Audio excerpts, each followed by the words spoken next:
विधानसभा की कार्रवाई शुरू हो चुकी है। 5वां सत्र चल रहा है। तस्वीरें सीधे आपको दिखाएंगे।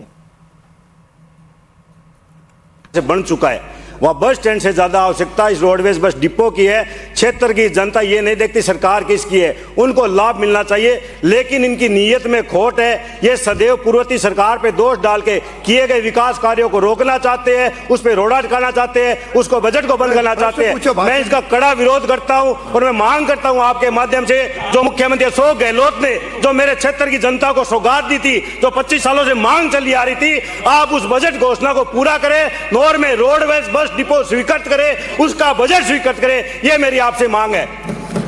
माननीय अध्यक्ष महोदय, जो इन्होंने बस डिपो की मांग की है और इन्होंने स्वीकृति इनकी सरकार के द्वारा करी गई थी, मैं आपको इसके नियम बताता हूं कि क्या क्या इसमें होने चाहिए। इनके हमारा ये 2/24/2/9 को ये हमारा जो नियम बना,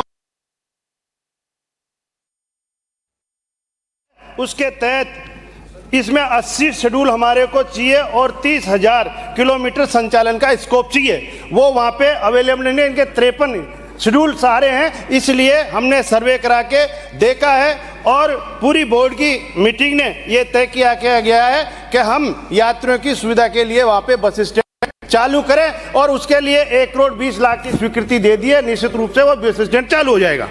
देख जी, मेरे छोटे से 2 क्वेश्चन हैं माननीय मंत्री जी। आपने कहा कि वित्तीय प्रावधान नहीं थे, तो आपने कहा कि वित्तीय प्रावधान नहीं किए थे, तो क्या बजट घोषणा हुई इसमें वित्तीय प्रावधान नहीं हुए थे? 1 नंबर बात।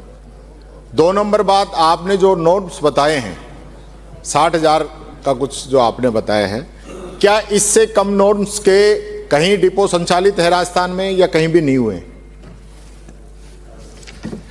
हमने ये बात सही है आपकी कि किसी नॉर्म्स के हिसाब से आपने बिना सोचे समझे ये 5-6 जगह आपने स्वीकृति दी है इसमें आपके बजट में, लेकिन वित्तीय स्वीकृति आपकी कहीं भी नहीं थी। लेकिन हमने पूरे जगह पे जांच करी है और बस संरचनाएं किस तरह से संचालित हो उसके हिसाब से दिए जाते हैं। जहाँ पे लोड फैक्टर ज़्यादा हो वहाँ पे ये करवाया जाता है। लेकिन हम ये चाह रहे हैं कि हमने इस जगह का सर्वे करा के और उसका तथ्यात्मक जांच करवा के फिर निर्णय लिया गया है कि ये बस स्टैंड यहाँ बनाने लायक है, डिपो यहाँ नहीं बना सकते।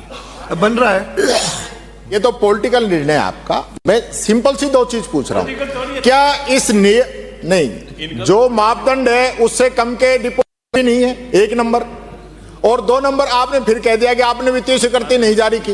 वित्तीय स्वीकृति अलग होती है और वित्त की व्यवस्था जब बजट जब आप लेके आते हो तो वो अलग होता है। तो आप बताओ, जब बजट में जब घोषणा की है तो क्या वित्तीय प्रावधान नहीं किए थे क्या? ये बताओ आप। आपके मैं कह रहा हूं 6 के 6 में कोई वित्तीय प्रावधान नहीं किए गए, आपने केवल घोषणा की है वाहवाही जी लूटने के लिए। अगला प्रश्न है सुश्री नौकश्याम श्री संदीप शर्मा। प्रश्न संख्या 540। माननीय अध्यक्ष महोदय, खंड 1, जी हाँ, जिला कलेक्टर के माध्यम से तकनीकी दल गठित कर करवाए गए सर्वे के अनुसार प्रदेश के 3,768 स्कूलों भवन जर्जर स्थिति में है, जिसका जिलेवार संख्यात्मक विवरण परिशिष्ट 1 पर संलग्न है। खंड 2, उक्त सर्वे में 3,768 विद्यालयों के भवनों को जर्जर चिन्हित किया गया था। इसमें से 2,558 को जर्जर घोषित किया जा चुका है। शेष 1,210 को जर्जर घोषित किया जाना है। इन विद्यालयों को जमींदोज की कार्यवाही प्रक्रियाधीन है। विवरण परिशिष्ट 2 पर संलग्न है। खंड 3, उक्त सर्वे के अनुसार 45,365 राजकीय विद्यालयों में से 41,178 विद्यालयों में वृद्ध मरम्मत की आवश्यकता है, जिसका विवरण परिशिष्ट 3 पर संलग्न है।